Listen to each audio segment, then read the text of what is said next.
प्यारे भाई बहनों, परमेश्वर यदि आप तरस से भरकर प्रार्थना करते हैं, परमेश्वर की दुहाई देते हैं, यदि सच्चा और पवित्र जीवन जीते हैं, परमेश्वर को भापता हुआ जीवन जीते हैं, परमेश्वर को खुश करने वाला जीवन जीते हैं, परमेश्वर की आत्मा में जीवन जीते हैं, मेरे प्यारे भाई बहनों, मेरे प्यारे लोगों, जो नहीं हो सकता है मेरा परमेश्वर से हो सकता है।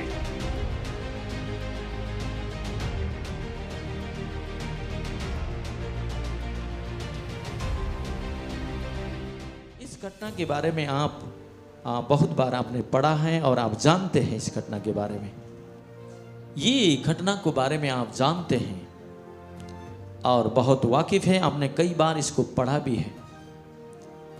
तो यहाँ हम इस बात को देखते हैं कि एक जो विधवा है और सिर्फ अकेला बेटा रहता है, उसके पास कोई भी नहीं रहता। उसका पति था, हम जानते कि वो पति पहले से मर गया है और वो विधवा है, और जो एक बच्चा है वो भी क्या हो रहा है, मर गया है। यहाँ प्रभु यीशु मसीह कफरनहूम से नई नगर में आता है और वहाँ से वो प्रचार करते हुए कई लोगों से गांव में कई जगह मिलते हुए प्रभु यीशु मसीह आता है। जब वो नई नगर के फाटक की ओर आ जाता है तो वहाँ इस बात को देखते हैं कि वो एक अर्थी को लेके जा रहा है। एक जवान बच्चा है, वो मरा है और सब उठा के लिए जा रहा है। उस जवान बच्चा मरने के कारण से वहाँ पे लोग रो रहे हैं, लेकिन उससे बढ़कर वो आम माँ उसकी जो है बहुत ही दुखित के साथ रो रही है। लोग अर्थी को पकड़कर उसे दफनाने के लिए लेके जा रहा है। मेरे प्यारे भाई बहनों, यहाँ पे इस तरह की बातें पाई जाता है और प्रभु यीशु मसीह का नज़र उस मुर्दे व्यक्ति की ओर पड़ता है। वहाँ पे चिल्लाहट और कहराहट की ओर प्रभु यीशु मसीह देखता है और सुनता है। जब ये बात को सुनकर प्रभु यीशु मसीह विचलित हो जाता है।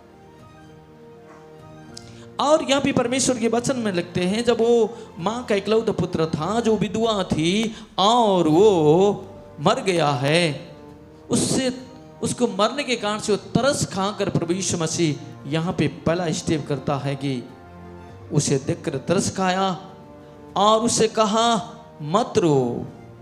और यहाँ पे 14 में लिखा है, तब उसने पास आकर अर्थी को छुआ। आमीन, हालेलुया।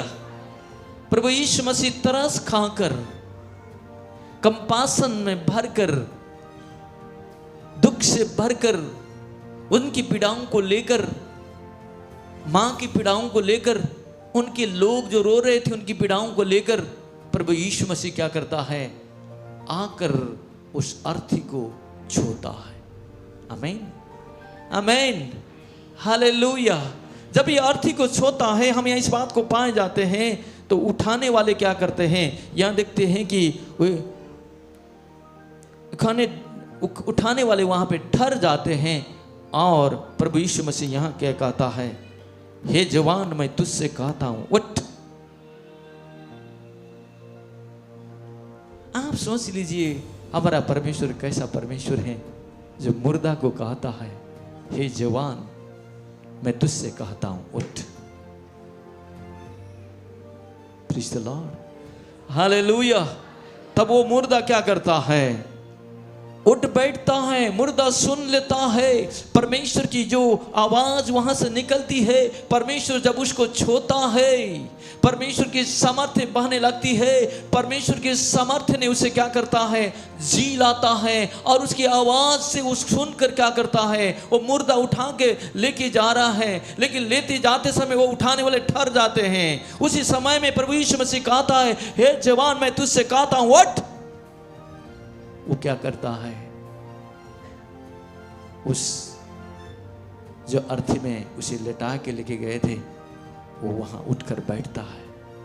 आमीन, praise the Lord, hallelujah, hallelujah. मेरे प्यारे भाई बहनों, मेरा परमेश्वर इतना महान है जो मुर्दों को आवाज देता है वो जिंदा उठ जाते हैं, वो जो नेचर को आवाज देता है, वो जो बोलता है वो कहता है, वो बीमारी को वो आज्ञा देता है, जैसा वो आज्ञा देता है वैसा वो बीमारी मान लेता है, वो दुष्ट आत्माओं को आज्ञा देता है, वो जैसा वो बोलता है वो मान लेता है, आंधी तूफान को आज्ञा देता है, जैसा बोलता है आंधी तूफान शांत हो जाती है।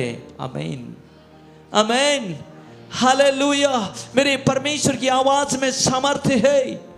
मेरी परमेश्वर की आवाज जब निकलती है परमेश्वर की महिमा प्रकट होती है। मेरे परमेश्वर जब बोलता है वो जैसा बोलता है वैसा हो जाता है। आमीन हालेलुया। उस नाइन नगर में वो जो विधवा है वो उसकी कहराहट पर परमेश्वर उसकी परिस्थिति को परमेश्वर शब्दों से बदल देता है। उसकी कहराहट की अवस्था, उसकी अकेलापन, उसकी निराशापन, उनकी दुखों का वो सारे चीज को उसको देखने वाला कोई नहीं है, लेकिन परमेश्वर उसकी कहराहट को, दुख को क्या कर देता है, बदल देता है। परमेश्वर तरस खाकर उसको छूता है और वो बच्चा उसको बुलाता है, वो चंगा को प्राप्त कर लेता है, वो मुर्दों से जी उठ जाता है। मेरे प्यारे भाई बहनों, आपको मैं बोलना चाहता हूं, जिस तरह से नाइन नगर में विधवाओं के साथ किया है उसी तरह से परमेश्वर हमारे बीच में जो भी मुर्दा की अवस्था में है, दुख की अवस्था में है, चिंता की अवस्था में है, बिगड़ी हुई अवस्था में है, ओ अशांति की अवस्था में है, आप दुख और विचलित है, उस महिला के समान आप बहुत सारे बीमारियों से पीड़ित होंगे, बहुत सारे लोग बढ़ जाने से आप पीड़ित होंगे, बहुत सारे दुख आपके बीच में होगा, बहुत सारी समस्या आपके बीच में होगा, आपका शरीर का भाग काम नहीं करता होगा, आप बीमारी में होंगे, बहुत सारे बीमार होगा, बहुत सारे कैंसर होगा और पैरालाइज होगा, कई किस्म की जटिलताएं होगा, लेकिन परमेश्वर आपसे और मुझसे कहता है, उस अवस्था में, दुख की अवस्था में कहता है, हे मेरी बेटी तो उठ। आमीन हालेलुया हालेलुया। हे मेरी बेटी, हे मेरा बेटा उठ और मुझे चिल्ला, मैं तेरी समस्याओं को मैं सल्व करूंगा, तेरी समस्याओं को मैं समाधान करूंगा। जिस तरह से नाइन नगर की विधवाओं को मैंने किया है उसी तरह से मैं तुम्हारे बीच में भी, और जो मनुष्य से नहीं होता है उस समस्याओं को मैं क्या करूंगा, दूर करूंगा। हालेलुया। परमेश्वर हमारी हर एक समस्याओं को दूर करना चाहता है। हालेलुया। यहाँ पे ऐसा नहीं कि ये विधवा प्रभु को जानती नहीं थी, वो प्रभु को पुकारी भी नहीं कि मेरा बच्चा जी उठ जाए, लेकिन वो महिला रोती रहती है, बिलाप करती है, आंसुओं से भरा हुआ महिला रहती है, लेकिन परमेश्वर उस मुर्द को आज्ञा देता है और वो मुर्दा क्या करता है, उठकर बैठ जाता है और बोलने लगता है। आमीन हालेलुया हालेलुया हालेलुया। मेरे प्यारे भाई बहनों, सारी बीमारी, सारी परिस्थितियां आप जब बोलेंगे वो चले जाएंगे, आप शांत हो जाएंगे, आप उस बीमारियों से, उस समस्याओं से आप छुटकारा पाएंगे। यदि प्रभु का आवाज आपके बीच में आता है आप अद्भुत काम को देखेंगे। आमीन आमीन हालेलुया हालेलुया। आज आपको और मेरे बीच में परमेश्वर की आवाज की जरूरत है। यहाँ और कुछ भी नहीं आया, परमेश्वर की आवाज आई, और परमेश्वर की आवाज जब आई वो मुर्दा क्या हो गया, जिंदा हो गया। आज भी आपके और मेरे बीच में परमेश्वर की आवाज आती है जब हम परमेश्वर के साथ बैठते हैं, परमेश्वर की वचन को पढ़ते हैं, परमेश्वर को खोजते हैं, परमेश्वर को ढूंढते हैं, परमेश्वर को चाहते हैं, अकेला समय परमेश्वर के साथ समय को व्यतीत करते हैं। मेरे प्यारे भाई बहनों, परमेश्वर की आवाज आप पर आती है, उस जटिलताओं को परमेश्वर सुन लेता है, उन बीमारियों को परमेश्वर सुन लेता है, उन परिस्थितियों को परमेश्वर सुन लेता है, सुनकर आपको उस संकट से बचा देता है। Hallelujah hallelujah hallelujah. यहाँ परमेश्वर उस विधवाओं को, लड़का को छूकर उसे बुलाता है और वो उठकर बैठ जाता है और उसने उसे उसकी माँ को सौंप दिया और इस सब पर भय छा गया। आमीन। इन्होंने अद्भुत रूप को देखा और उन्होंने कहा कि ये कोई भविष्यद्वक्ता है, हमारे बीच में आया है। आमीन। हालेलुया। Praise the Lord. आमीन। आमीन। Praise the Lord. परमेश्वर अद्भुत काम करने वाला व्यक्ति है। परमेश्वर आपकी आवाज में, आपके जीवन में बड़ी सामर्थ्य की बातें करता है। कई बार असंभव की चीज करता है, यहां परमेश्वर असंभव की चीज कर रहा है। एक बार मुझे याद आ जाती है, एक व्यक्ति बहुत ड्रंकर्ड था, बड़ी ऑफिसर था और उसने बहुत दारू पीता था। हर समय पार्टी बनाता था और बहुत पीता था और घर में भी उसने कई बोतल लेके रखता था और पीते रहता था। पीने के बाद इतना एडिक्ट हो गया, खाना भी छोड़कर पीता था, कभी सर्विस में नहीं जाकर वो पीता था। पीने के बाद उसकी अतड़ी पूरी जल गई, अतड़ी पूरी सड़ गई। सड़ने के बाद उसमें कीड़ा पड़ गई और वो लोग हॉस्पिटल में लेके गए और उन्होंने, डॉक्टर ने बोला इसका अतड़ी कोई काम नहीं करता है, थोड़ा सा खराब हो जाती तो हम इसको बदले में प्लास्टिक को लगा देते और इसको कुछ दिन जिलाने के लिए कोशिश करते, लेकिन इसके लिए कोई भी उपाय नहीं है। इसकी पूरी अतड़ी में कीड़ा पड़ा हुआ है, दारू के कारण से ये पूरा सड़ गया है।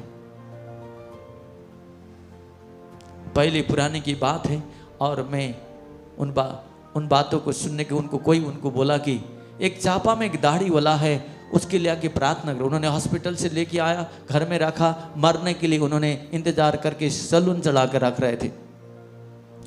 और उस समय में मेरे पास में उसके लड़का रोते हुए आया और कहा कि पास साहब मेरे पास चलिए। मेरे पिताजी को डॉक्टर ने जवाब दे दिया कि वो उपाय नहीं है,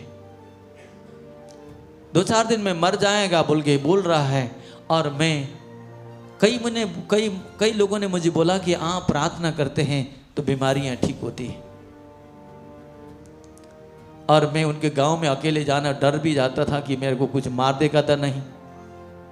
और मैं उनको लेके आओ बोला कि उन्होंने बोला हमने लेके आने की संभव नहीं है, उनको उनकी गुलकुच चढ़ाते हैं और आपको वहाँ जाना पड़ेगा, आपको कोई समस्या नहीं होगा। फिर उन्होंने मेरी गाड़ी में लेके गया और जाने के बाद उनके घर में मैं गया तो चारपाई में बैठा है बाहर की तरफ और गुलकुच लगा हुआ है और वो ऐसे ही अवस्था में है।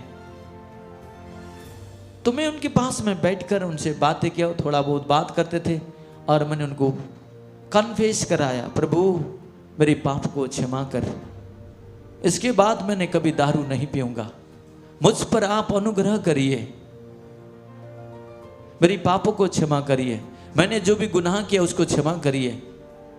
और आप उद्धार करता परमेश्वर हैं, आप मेरे लिए मरे और तीसरे दिन जी उठे और आज स्वर्ग में हैं। प्रभु मुझ पर दया करिए, मुझे क्षमा कीजिए, आप मुझे जीवन दीजिए। ऐसा बोलकर मैंने कुछ वचन को पढ़कर उनको सुनाकर मैंने उनके लिए उद्धार की प्रार्थना कराया और उनके लिए दुआ किया। लोग वहां पे बैठे थे, मेरे को लग रहा है कि कब मर जाएगा जैसे लग रहा है। और मैंने फिर उनके घर के लोगों को बुलाया और पश्चाताप कराया और फिर उनको वहां पे रखा और घुटनों में रखकर दुआ करने लगे। दुआ करते गए, रात भर हमने दुआ किया, प्रार्थना किया, प्रभु इस भाई को आंतड़ी नया बना दे, जो कीड़ा है मरने पाए और ये जीवन जीने पाए, फिर से सर्विस में जाने पाए, और आप इसकी पाप को क्षमा करिए, इसे अनुग्रह करिए, आप इसे जीवन दीजिए। हे प्रभु आप महान परमेश्वर है, आप तरस से भरा हुआ परमेश्वर है, इस भाई को छुइए, चंगा कीजिए। मेरा वहाँ चिल्लाते रहा, वहाँ आसपास के लोगों को दुआ करने का उतना वो नहीं था, ये कैसे चिल्लाते रहता है, कोई इसका मुख बंद नहीं होता है और ये पुकारते रहता है। मैंने रात भर पुकारते रहा। मैं सोचा दिन में होने के बाद भी उसे उतना फर्क पड़ा जैसे नहीं लगा, और मैंने बोला कि अब ये मर जाएगा, मैं बैठूंगा तो ये मेरे लिए घटना हो जाएगा कि ये व्यक्ति ने ये प्रार्थना करके मार दिया। मैं बोला उनको, हाँ भाई ये चीज़ अच्छा हो जाएगा, मैंने रात भर दुआ किया है, ये आंतड़ी नया बन जाएगा, ठीक हो जाएगा, कीड़ा भी मर जाएगा, मेरे को अभी जाना दीजिए, कहीं दूसरी जगह भी जाना है। तो मैं जल्दी जल्दी जाकर वहाँ से निकलना चाह रहा था और ठीक है पास साहब बोल के उन्होंने मेरे को छोड़ दिया। लेकिन वो प्रार्थना, रात भर की प्रार्थना ऐसा असरदार थी, उसकी जो अतड़ी कीड़ा पड़ा था पूरा सड़ गई थी, परमेश्वर ने उसे नया बना दिया। आमीन आमीन। 2 दिन 3 दिन तक देख रहे, वो लग रहा है कि वो मर जाएगा, नहीं मरा है। वो जूस पीने लगता है, धीरे धीरे मुझे कुछ ऐसा दलिया ऐसा कुछ बना के दे बोल, वो पीने लगता है, दाल पीने लगता है। लोग आश्चर्य मानते हैं, इसको तो कोई खाने के लिए कोई अलाउड नहीं है, सब सड़ा हुआ है। लेकिन परमेश्वर उसे छुआ और चंगा किया। कई साल तक जिया। मेरे प्यारे भाई बहनों, परमेश्वर यदि आप तरस से भरकर प्रार्थना करते हैं, परमेश्वर की दुहाई देते हैं, यदि सच्चा और पवित्र जीवन जीते हैं, परमेश्वर को भावता हुआ जीवन जीते हैं, परमेश्वर को खुश करने वाला जीवन जीते हैं, परमेश्वर की आत्मा में जीवन जीते हैं, मेरे प्यारे भाई बहनों, मेरे प्यारे लोगों, जो नहीं हो सकता है मेरा परमेश्वर से हो सकता है। आमीन आमीन आमीन आमीन। Hallelujah hallelujah hallelujah. यहाँ परमेश्वर असंभव को संभव करता है।